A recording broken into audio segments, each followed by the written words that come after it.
Hey everyone, it's Billy Rude from 58 Magazine, and thank you for watching The Art of Dreaming. These films are about the second attention, the power to see the unseen. In order for the world to change on the outside, it must be changed from the inside. For our consciousness and energy is what creates reality, your life, your purpose, and your destiny. And this episode will be about thought vibration.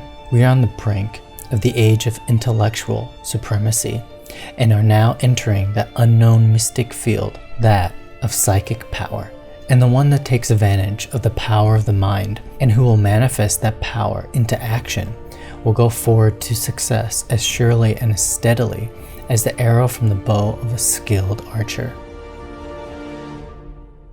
Find a truly original idea. That's the only way I'll ever distinguish myself. It's the only way that I'll ever... Massive.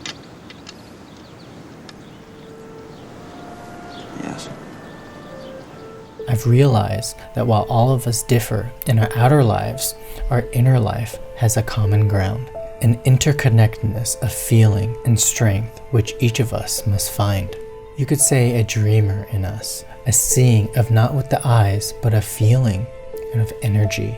We feel this energy at our core, in our heart, and our soul. This invisible greatness inside all of us is a spiritual immensity of energy. I believe that we are immortal, spiritual beings, an energy that uses the mind and body as tools and manifests itself according to the fullness of the tools. I believe there is an infinite power and energy, intelligence in all things and matter. And I believe we are growing into a new plane of consciousness, self-actualized and aware of itself. And I believe one day we will all have this power to grow and comprehend it more fully in consciousness by experiencing oneness in ourselves. I believe the greatest of happiness consists of maintaining toward the absolute attitude of a trusting child with no doubt of the parent's love, or Mother Earth and Father Sky, and with no doubt of their own inner wisdom, a state of utter excitement and joy for being alive. And this inner journey helps us to increase the dimensions of our internal selves and connect to a higher self. I believe the mind of man contains the greatest of all forces. That thought is one of the greatest manifestations of energy that we use. Words are, in my not so humble opinion, our most inexhaustible source of magic, capable of both inflicting injury and remedying it. When you understand the use of thought force, you can become practically whatever you can will. I believe that not only is one's body subject to the control of the mind, but that one may change environment, circumstances, just by positive thought taking the place of the negative. So weak, so vulnerable.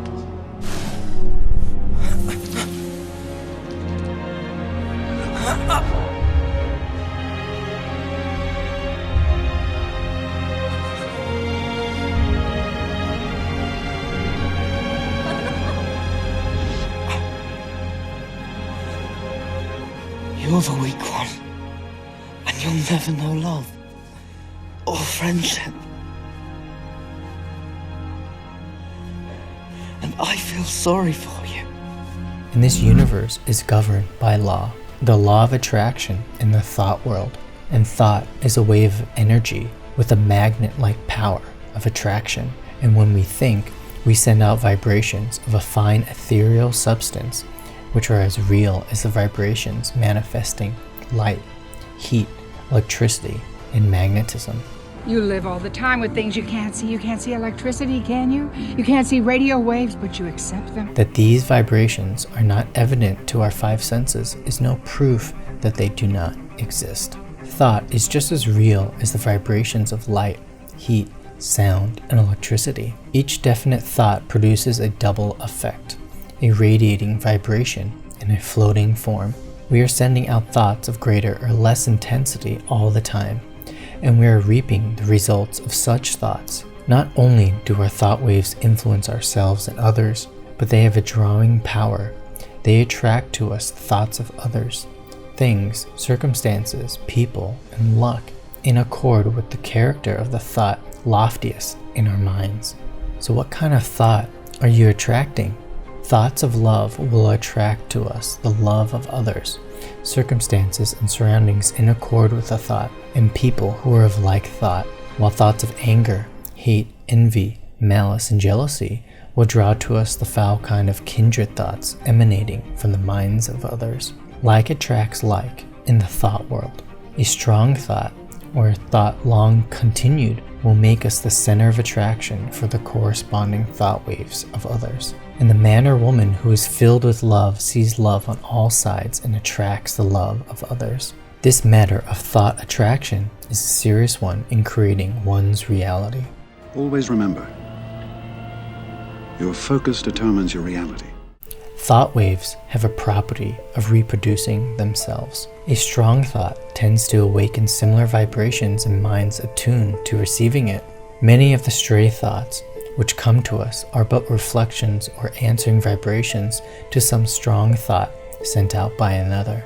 But unless our minds are attuned to receive it, the thought will not likely affect us. If we are thinking high and great thoughts, our minds acquire a certain keynote corresponding to the character of the thoughts we have been thinking. And I know people who understand this law and hold a positive, calm thought and be absolutely unaffected by the inharmony surrounding them. 6 years ago, I was diagnosed with stage 4 ovarian cancer. Doctors told me I had 3 months to live. So I made my way up here and he cured me. Of cancer? Yes. He cured you of cancer. You don't believe me? I think you believe it. Belief is all we have. Our general mental attitude, however, determines the character of the thought waves received from others, as well as the thoughts emanating from ourselves. And the man who believes thoroughly in himself and maintains a positive, strong mental attitude of confidence and determination is not likely to be affected by the adverse and negative thoughts of discouragement and failure emanating from the minds of other persons in whom these last qualities command. And we attract to us the thoughts of others of the same order of thought. The one who thinks success will be apt to getting in tune with the minds of others thinking likewise, and they will continue to help, and vice versa. The one who allows the mind to dwell constantly upon thoughts of failure brings themselves into close touch with the minds of other failure people, and each will tend to pull the other down even more. And the one who looks for good in everything and everybody will be likely to attract themselves the things and people corresponding to that thought. And we generally see that for which we look. We receive only that corresponds to our mental attunement. And the mind has many degrees of pitch, ranging from the highest positive note to the lowest negative note, with many notes in between varying in pitch according to their respective distance from the positive or negative extreme.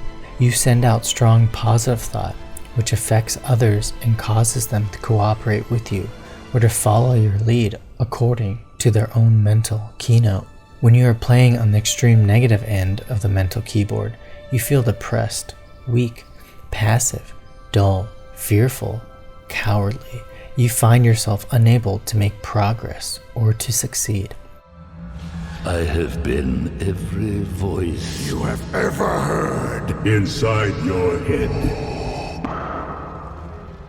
When we rise to the heights of enthusiasm and energy, how quickly we feel the inflow of the courageous, daring, energetic, positive thoughts being sent out by the alive men and women of the world. We are positive and negative to every one of whom we have relations. When two people first meet, there is generally a silent mental conflict in which their respective minds test their quality of positiveness and fix their relative position toward each other. This process may be unconscious in many cases, but it occurs. The adjustment is often automatic, but occasionally the struggle is so sharp, the opposite, the opponents being so well matched, that the matter forces itself into the consciousness of two people.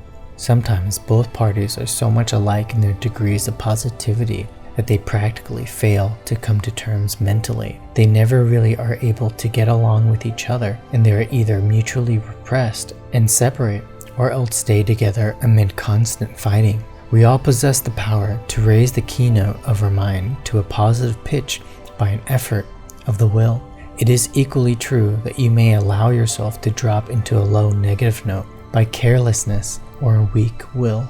There are more people on the negative plane of thought than on the positive plane, and consequently, there are more negative thought vibrations in operation in our mental atmosphere. This is counterbalanced by the fact that a positive thought is infinitely more powerful than a negative one, and if by force of will we raise ourselves to a higher mental key, we can shut out the depressing thoughts and may take up the vibrations corresponding with our changed mental attitude. Do not allow yourself to be affected by the adverse and negative thoughts of those around you. Rise to the upper chambers of your mental attunement and key yourself up to a strong pitch away above the vibrations of the lower planes of thought. My aim will be to direct and to train you into the proper use of thought and will, so you may be able to strike the positive key in any moment you may feel necessary. Then you will not only be immune to the negative vibrations, but will be in touch with the great body of strong positive thought coming from those of your own plane of development.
And development of the will is very much like the development of a muscle, a matter of practice and gradual improvement. At each trial, one grows stronger until the new strength becomes real and permanent.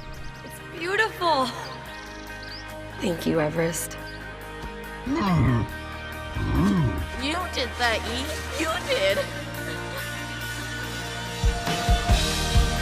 I did that? Man has but one mind, but has many mental faculties, each faculty being capable of functioning along two different lines of mental effort. And the mind has a passive and active aspect.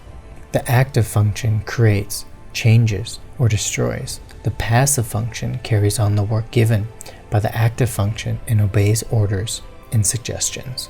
The active function produces the thought habit or motion habit and passes the vibrations which carry it along the passive lines thereafter. All thought, once started on their path, continue to vibrate along passive lines until corrected or terminated by subsequent impulses imparted by the active function in controlling power. The continuance of the original impulse adds momentum and force to it and renders it in correction or termination more difficult. I think that's what it's like with all our dreams and our nightmares, Martin. We've got to keep feeding them for them to stay alive. This explains that which is called the force of habit. The law applies to good habits as well as bad. Several of the faculties of the mind often combine to produce a single manifestation. Any task or goal you want to perform may call for the combined exercise of several faculties, some of which may manifest by active effort and passive effort. The meeting of new conditions and new problems calls for the exercise of active effort, while a familiar problem or task can be easily handled by the passive effort. And when you look around, you'll see the different states of development of active thought power in humanity, and most prefer to let other people think for them. And active thought power tires them, and they find the instinctive, automatic, passive mental process much easier.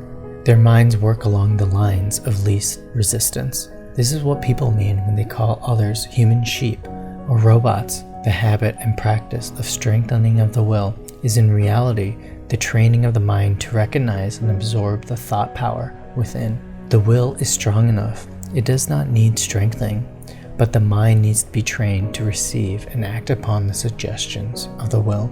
The will is the outward manifestation of the I Am, your spirit, your divine director of your life.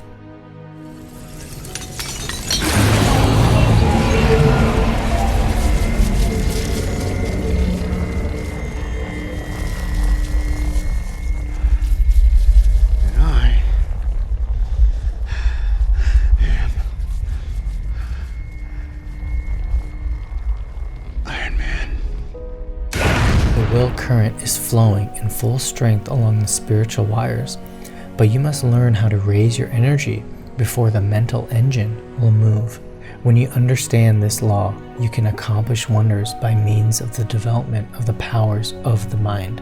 And the one who turns their back upon the truth will suffer from their lack of knowledge of the law and ignorance. And when you understand the laws of mental being and develop the latent powers and use them intelligently by making good use of the active and passive mental functions, you are then able to obtain amazing results, having mastered and trained the mind to do the bidding of the Spirit and divine director. They know that the real being within is the master to whom both active and passive functions are but tools.